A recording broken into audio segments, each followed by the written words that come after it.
Well, hey there, guys. Now, today's lesson is all about function notation. Now, we've actually gone through a lesson just like this before, but we're going to go through it again, just recap on some of the things, and some of the key things that we've learned throughout this topic will actually make a bit more sense this time around. So let's have a look, shall we? Now, the very first thing is we're going to look at is domain, right? And as you know, we've been dealing a lot with that lately, as well as range. Then we're going to look at maximums and minimums, as well as local minimums and local maximums.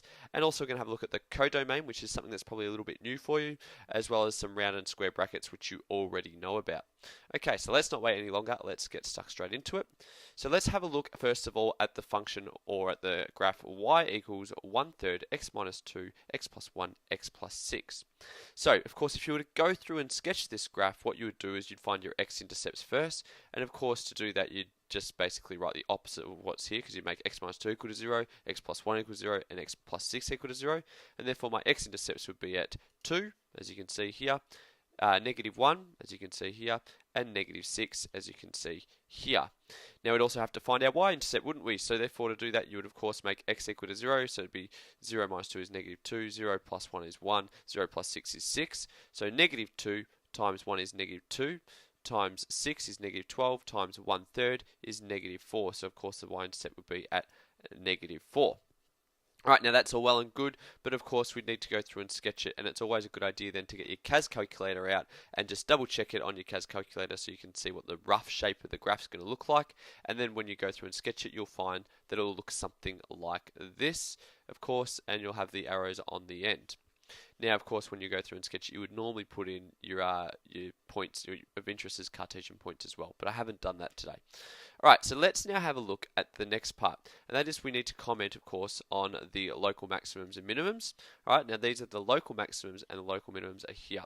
So the local maximum is the point where it comes up to a maximum point and then goes down, but of course it's not the actual maximum point of the graph, because you can see it goes on past it here. And that's the same with the local minimum. It comes down to a minimum point here, but of course it's not the actual absolute minimum, because you can see it continues down forever here. Alright, so that's what it means by a local. It means it's just in that area.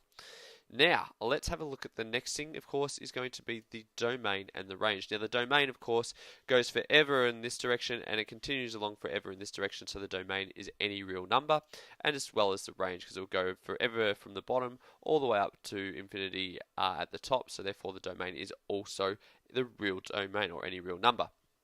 Alright, so that's all well and good. Let's have a look at restricting domains, because this is the bit that starts to get a little bit confusing for people.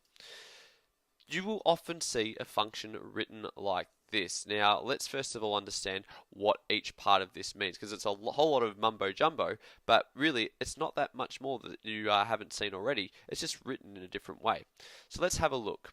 If we have a look here, the f and the f of x, they will always be the same. That's what we call the name of the function. As we know, this is the name of the function, and you can see here, this here is saying f for the function. It means the same thing. So if this said g, this of course would say g as well. Alright. What this is talking about though is your domain, your codomain, which you'll have a look as well. Now your domain is these values here. So what it's saying is we're going to sketch the graph for any x value between -4 and 1. So we're not sketching it forever with lines with arrows at the end. What we're actually doing is we're sketching it from -4 to 1. Of course, with a square bracket means -4 is included, and 1 means it's not included. Alright, and then it's giving us our codomain here. Now that is a set of y values for the given function, and what you'll find is this is often just r, any real value. You'll actually rarely see it say anything else. So this one here is saying any x value can produce any real value, right, for your y values, for example. Alright, and then of course this is the rule for your function. That's the stuff that we've been dealing with a lot over the course of this year thus far. So let's now have a look at that same graph that we've looked at before. Alright, but we're going to talk about domain and codomain. Alright, so it's saying for the domain, any real value can give any real value for y. So let's have a look at what that looks like. Well, it's going to be the same as before, isn't it? Because it's exactly the same function. Alright, well we've got our domain is going to be real, and our range is also going to be real, because our domain has not been restricted at all. It's still saying continues forever to -infinity as well as forever to infinity. And it's not restricting our y values, so therefore it can be any y value from -infinity to infinity as well. Alright, so therefore let's have a look at how this might look in another way. How about if I restricted my domain now? I'm going to say I'm only going to sketch the graph for any x value between negative 6 and 3, where negative 6 is included and 3 is not. So let's have a look at what this does. Alright, I would normally go through and I'd sketch the graph just like I've done before. But what I'm essentially doing now is I'm only wanting to keep the bit between negative 6 and 3 along the x-axis. So what I do is I'm essentially just rubbing out all of this, and I'm going to rub out anything past 3. Alright, so you can see anything before negative 6 I don't want, and anything after 3 I don't want. Now, do I want negative 6 to be included? Well, yes I do, so therefore it's going to be a coloured in dot. But do I want 3 to be included? No, I don't, so therefore it is an empty dot, as you can see. Alright, and then of course you would go through and you'd label all of these points of interest with Cartesian points as well, so you need to find out how high up this point is, as well as how far down this point is, and all that type of thing as well. I'm only skipping through it pretty quickly. Right, now our domain, as you can see, is going to be from negative 6 to 3.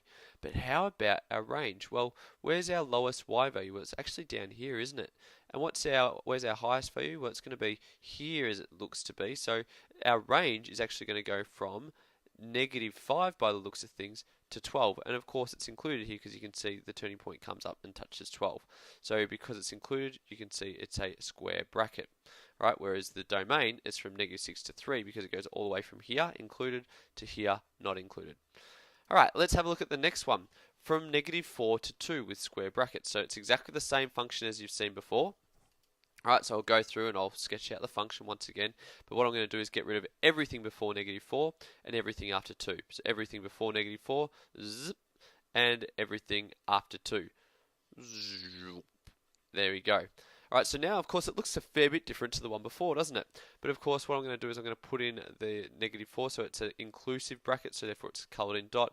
2 is also inclusive bracket, so therefore that's a coloured in dot as well. Now let's comment on the domain and range. Well, the domain goes from negative 4 to 2, doesn't it? So therefore, and they're included, so its domain is negative 4 to 2. And our range, well, our range once again goes from negative 5 all the way up to 12 again, doesn't it? So let's have a look at that. Negative 5 to 12, as you can see. So that's all well and good as well. Alright, once again, they're included because you can see a turning point here will actually mean it's included. And you can always check that on your CAS calculator, which I recommend you do as well. Alright, let's now have a look at the next one. From negative 6.5 to negative 1, where neither are included, once again, the same function. So let's go through, sketch out that original function, but I'm going to get rid of everything before negative 6.5, wipe it all out. It's kind of like one of those things I used to play with when I was younger, like as a little SketchUp doodle thing or whatever, where you could like move it along, and then it'll rub out everything to a point. That's how I imagine this being. Anyway, negative 1, we're going to get rid of everything to the right of negative 1, so let's rub all of this out. There you go. And because it's a round bracket, what we're going to do is we're going to put in an empty dot and an empty dot like you can see here. Now let's have a look at how that's affected the domain and range, shall we? Our domain, of course, it's always going to be what you can see here, so it's from negative 6.5 to negative 1. So that's nice and easy because it's actually what's written there. But our range, let's have a look at our range. It's saying that we're going to go from roughly, and this is where you would need to go through on a CAS calculator and figure it out, but it's going to go from negative 7.8 all the way to 12, as you can see here. Now, this one here is not included, is it? Right, whereas 12 would be included, so therefore I've actually got this one wrong. That one should be a square bracket. So negative 7.8 as a round bracket because it's not included, to 12 which should have a square bracket. Don't make the same mistake I did. Alright, let's have a look now. It's saying any real value for the domain, but can only give us any value between 6 and 9 for the y values. So this is going to change things up a little bit. We're going to have the same graph once again.